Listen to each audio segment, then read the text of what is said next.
Hi everyone, welcome to study word classes. तो friends, BPSC TRE 3 exam हो चुका है, आप सभी जानते हैं। इसकी जो आंसर की है यानी कि मार्कशीट जो है वो आपको 20 से 25 जुलाई के बीच आयोग की वेबसाइट पे अपलोड कर दी जाएगी। तो आज हम लोग बात करने वाले हैं कि डॉक्यूमेंट्स वेरिफिकेशन के बारे में, कि कौन कौन से डॉक्यूमेंट्स जो हैं आपको रख लेने हैं पहले से, रिजल्ट आने के पहले। क्योंकि क्या है, बहुत सारे चयनित शिक्षक टीआरई 1 एंड टीआरई 2 में बाहर हुए थे डॉक्यूमेंट्स ना होने की वजह से, यानी कंप्लीट डॉक्यूमेंट्स नहीं थे, इस वजह से वो बाहर कर दिए गए थे। तो आपके द्वारा ये गलती ना हो, इसलिए वीडियो इंपॉर्टेंट है, इसको लास्ट तक देखना। इससे रिलेटेड यानी डॉक्यूमेंट्स से रिलेटेड आपके सारे डाउट क्लियर हो जाएंगे, कौन कौन से डॉक्यूमेंट्स वहाँ पर ले जाने हैं आपको। तो वीडियो इंपॉर्टेंट है, इसको लास्ट तक देखना। और साथ में फीमेल के लिए बहुत ही ज़्यादा इंपॉर्टेंट है, वो क्यों है अभी लास्ट में आपको पता चल जाएगा। तो ज़रूरी जो है दस्तावेज कौन कौन से हैं वो आप देख लीजिए, मैं भी आपको बताने वाली हूँ। इसके बिना जो है डॉक्यूमेंट्स में, अगर डॉक्यूमेंट्स अगर आपके पास नहीं है, डॉक्यूमेंट अगर आपके पास नहीं है, तो क्या है, काउंसलिंग के दौरान आप बाहर कर दिए जाओगे। ठीक है। तो रिजल्ट से पहले जो है इम्पॉर्टेंट क्या है, कौन कौन से डॉक्यूमेंट होने चाहिए, आप वो पहले से रख लें।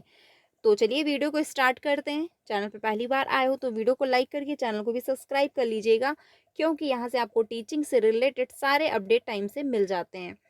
तो बात करते हैं सबसे पहले कि कौन सा यानी कौन कौन से कागजात जो हैं आपको पहले से सुरक्षित रख लेने हैं, क्योंकि रिजल्ट आए। क्योंकि सडनली अगर मान के चलिए आपने डिग्री, जो आपने ग्रेजुएशन किया है या फिर डिग्री जो भी आपने ले रखी है, उसके आपके पास मार्कशीट नहीं है, क्योंकि बहुत कैंडिडेट नहीं लेके आते हैं तुरंत कॉलेज से। ठीक है।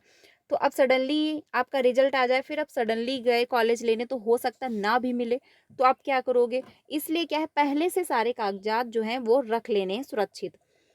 तो जो है बिहार शिक्षक भर्ती के लिए आवश्यक कागजात कौन कौन से हैं, इस पर हम लोग बात करने वाले हैं। तो देखिए, सबसे पहले 10th की मार्कशीट होनी चाहिए आपके पास। ठीक है। और इसको क्या है, फोटोकॉपी भी ले जानी, ओरिजिनल डॉक्यूमेंट सारे आपको वहाँ पर ले जाने हैं, क्योंकि वेरिफिकेशन के टाइम सारे ओरिजिनल डॉक्यूमेंट्स चेक किए जाते हैं। ठीक है। तो ये ध्यान रखना है। 10th की जो है आपको, टेंथ मतलब 10th का जो है सर्टिफिकेट वो भी आपको ले जाना है। और साथ में 12th की मार्कशीट ले जानी है, और 12th की जो है सर्टिफिकेट भी होना चाहिए, यानी कि हाई स्कूल और जो है इंटर का सर्टिफिकेट और मार्कशीट होनी चाहिए। अब आपने जो स्नातक कर रखा होगा उसकी जो है मार्कशीट और डिग्री, यानी कि मार्कशीट हो या फिर यूं डिग्री, जैसे आपने ग्रेजुएशन किया है या फिर आपने बीएससी कर रखा है या फिर आपने पॉलिटेक्निक कर रखा है, तो जो भी आपने ग्रेजुएशन में किया है अब उसकी जो है मार्कशीट होनी चाहिए, और साथ में फोटोकॉपी भी होनी चाहिए। परा स्नातक की मार्कशीट आपके पास होनी चाहिए। ठीक है। तो अगर आपने नहीं, आपके पास नहीं है, तो आप कॉलेज से ले लें। अब बात करते हैं कि आपका जो है बीएड एंड डीएलएड, क्योंकि अगर आपने बीएड क्वालिफाई कर रखा है, क्योंकि जब बीएड फाइनल होगा तभी आप इसमें अप्लाई कर सकते हैं, ये शिक्षक भर्ती है। तो ये अगर आपका बीएड क्वालिफाई है तभी आपने अप्लाई किया होगा, तो बीएड की आपको मार्कशीट ले जानी है और फोटो कॉपी भी ले जानी है। और जिनका जो है डीएलएड से उन्होंने फॉर्म अप्लाई किया है, यानी 1 to 5 में, 6 to 8 में, तो अपना वो डीएलएड की मार्कशीट ले जाएंगे। ठीक है। और जिनका भी एमएड है, यानी कि जिन लोगों ने भी एक स्पेशल एजुकेशन, एक सब्जेक्ट से जो एमए करते हैं, वो अपनी मार्कशीट लेके जाएंगे। क्योंकि क्या है, कुछ लोग ऐसे होते हैं कि 11 to 12 में एक सब्जेक्ट से जो उन्होंने एमए कर रखा होता है वो उससे अप्लाई करते हैं। ठीक है। तो आप अपनी मार्कशीट लेके जाएं, और साथ में फोटोकॉपी भी होनी चाहिए। अब बात करते हैं सीटेड और एस्टेड का सर्टिफिकेट या मार्कशीट। देखिए, सीटेड का जो है सर्टिफिकेट और मार्कशीट आपको डिजी लॉकर से मिल जाता है। एक ही वही ऐप है जहाँ से जो है सीटेड की मार्कशीट आपको मिल सकती है। तो जो आप लोग ने सीटेट 7 जुलाई का एग्ज़ाम जो उतने, वो कैंडिडेट तो इसमें अप्लाई नहीं कर पाए थे टीआरई 3 में, ना तो उनको मौका मिला था। लेकिन जो जनवरी में एग्ज़ाम हुआ था, अगर आपने सर्टिफिकेट डाउनलोड नहीं किया है डिजी लॉकर से, तो वहाँ पर जा करके ऐप डाउनलोड करें, इसको इंस्टॉल करके लॉगिन करें, आधार वगैरह आपको फिल करना होगा, तब जाके वहाँ से आपको मार्कशीट और सर्टिफिकेट दोनों वहाँ से आपको मिल जाएंगे। तो अगर आपने डाउनलोड नहीं किया है तो कर लीजिएगा, क्योंकि आपने 1 to 5 में और 6 to 8 में अगर अप्लाई किया है तो सीटेट की मार्कशीट आपके पास होनी चाहिए। ठीक है। पेपर 1 अगर आपका जो है बीएड है, अगर आपने बीएड से मतलब अप्लाई किया है, तो आपको सीटेड पेपर 2 की मार्कशीट और सर्टिफिकेट होना चाहिए। अगर आपने डीएलएड से अप्लाई किया है तो दोनों, अगर आपने दोनों में अप्लाई किया है तो क्या है, पेपर 1 एंड पेपर 2 दोनों की मार्कशीट और सर्टिफिकेट होना चाहिए। अब बात कर लेते हैं एस्टेट। देखिए अगर आपका एस्टेट से आपने अप्लाई किया है, क्योंकि बहुत सारे कैंडिडेट मतलब जो एस्टेट क्वालिफाई करके अप्लाई करते हैं, तो अगर आपने 11 टू 12th में अप्लाई किया है या फिर 9 टू 10th में किया है, तो आपको जो है एस्टेट की मार्कशीट और सर्टिफिकेट आपका होना चाहिए, और सभी के फोटो कॉपी जरूर होनी चाहिए। ठीक है, तो ये ध्यान रखना है। अब बात करते हैं जाति प्रमाण पत्र, ये भी आपका होना चाहिए। जाति प्रमाण पत्र जो है ये बिहार वाले कैंडिडेट जितने भी हैं उनके लिए ज़रूरी है, अदर स्टेट वालों के लिए ज़रूरी नहीं है, क्योंकि अदर स्टेट जो हैं वो जनरल में काउंट किए जाते हैं, तो इसलिए आप लोगों के लिए नहीं, लेकिन हाँ जो बिहार के कैंडिडेट हैं उनके लिए जाति प्रमाण पत्र ज़रूरी है, क्योंकि उन्हीं के आधार पर उनको आरक्षण का लाभ मिलेगा। ठीक है, तो ये ध्यान रखना है। जाति प्रमाण पत्र अगर आपने नहीं बनवाया है, और जाति प्रमाण पत्र, आय प्रमाण पत्र, निवास प्रमाण पत्र, ये मतलब प्रेजेंट के होने चाहिए, यानी कि आपने 2-3 साल पहले बनवा रखा था वो आप लेके जा रहे हो, ऐसा नहीं करना है। अगर आपके पास नहीं है तो आप पहले से लॉगिन करवा दें, अपना बनवा लें। ठीक है, तो इसके द्वारा ये होगा कि आपको आरक्षण का लाभ मिलेगा, ये अदर स्टेट वालों के लिए नहीं है। ठीक है, ये ध्यान रखिएगा। आय प्रमाण पत्र भी आपका जो है प्रेजेंट का होना चाहिए, ये नहीं कि 2-3 साल पहले का बना हुआ रखा है वो आप सबमिट करो, तो क्या होगा, प्रॉब्लम हो जाएगी। निवास प्रमाण पत्र भी जो है आप लोग अगर नहीं है तो बनवा लीजिए, ये भी वहाँ पर सबमिट होंगे।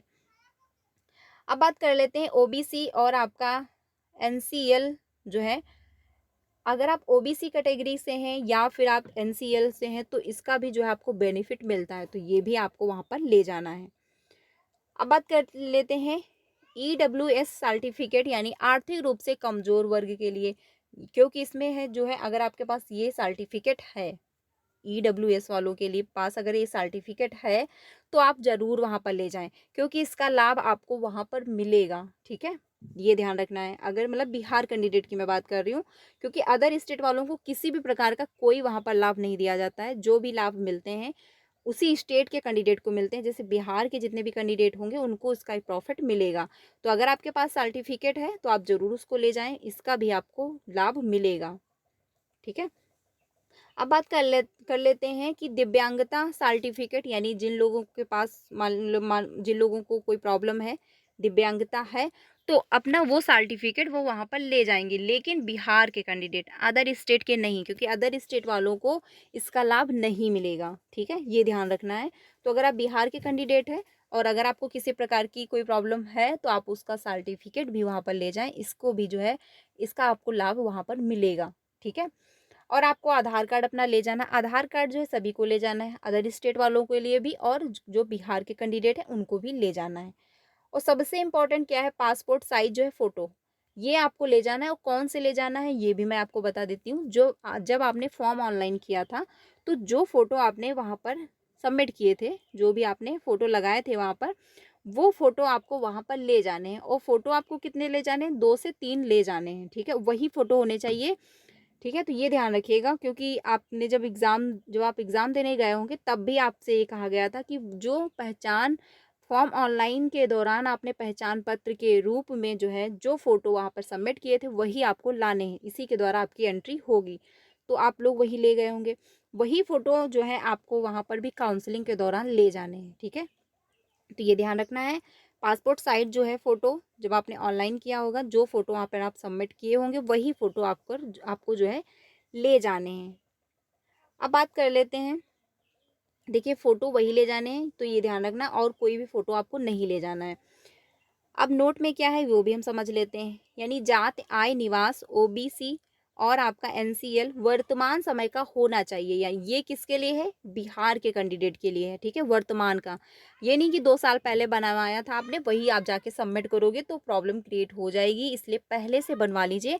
क्योंकि अभी जो है ओमार सीट अपलोड होगी, फिर ठीक है फाइनल आंसर की आएगी, उसके बाद अगस्त के फर्स्ट वीक में फिर आपका जो है रिजल्ट थोड़ा सा डिले होगा, रीज़न ये है आरक्षण की वजह से। ठीक है, सुप्रीम कोर्ट का भी फैसला आया नहीं है, जब फैसला आएगा हो सकता है उसी के अकॉर्डिंग रिजल्ट बने या फिर थोड़ा वेट करके आपका रिजल्ट बनाया जाएगा, तो इसलिए थोड़ा सा टाइम लगेगा। तो आप लोग अगर आपके पास नहीं है तो अभी से ऑनलाइन कर दीजिए, आपका बन जाएगा। ठीक है, क्योंकि वर्तमान समय का होना चाहिए, यानी प्रेजेंट का होना चाहिए। जिनके पास यह सारे कागजात नहीं है कृपया करके जल्दी से बनवा लें।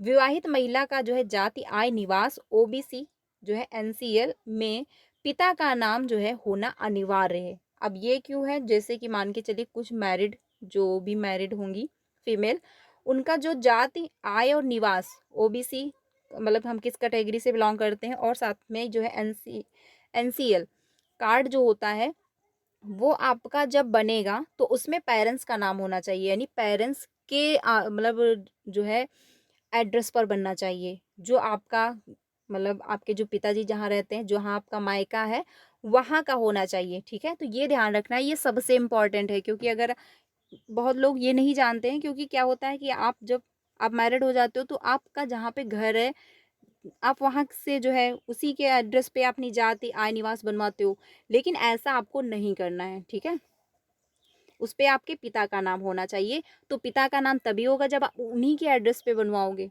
तो इसलिए ध्यान रखना है, आपका जो ये जाति, आय, निवास है, ये पेरेंट्स के एड्रेस पे ही बनवाना है, उन्हीं का नाम उस पे होना चाहिए। ठीक है, तो ये ध्यान रखिएगा, क्योंकि ये मिस्टेक अगर हो गई आपसे तो आप बाहर कर दिए जाओगे। तो आई होप ये सारी बातें आप लोगों को समझ में आ गई होंगी।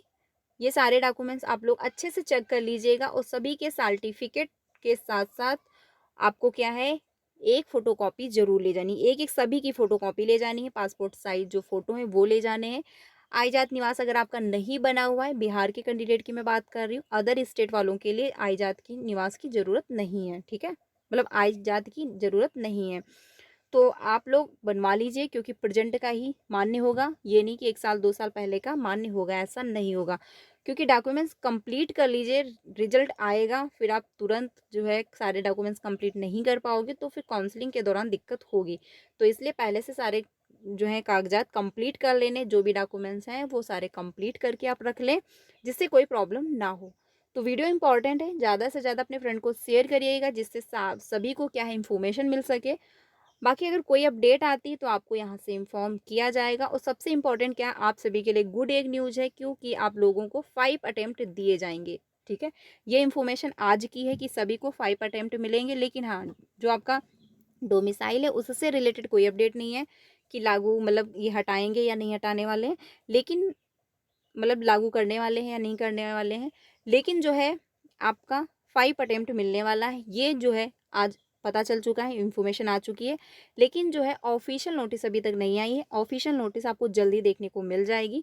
तो आप सभी के लिए क्या है, अच्छा खासा मौका है, जिनके भी 3 अटेम्प्ट हो चुके थे उनको 2 अटेम्प्ट और मिल जाएंगे। ठीक है, तो ये इन्फॉर्मेशन है। बाकी अगर कोई भी अपडेट आती है तो आपको इन्फॉर्म किया जाएगा, तो चैनल के साथ बने रहिएगा। मिलते हैं नेक्स्ट क्लास में, वीडियो इंपॉर्टेंट है तो ज़्यादा से ज़्यादा अपने फ्रेंड को शेयर करिएगा। Thank you.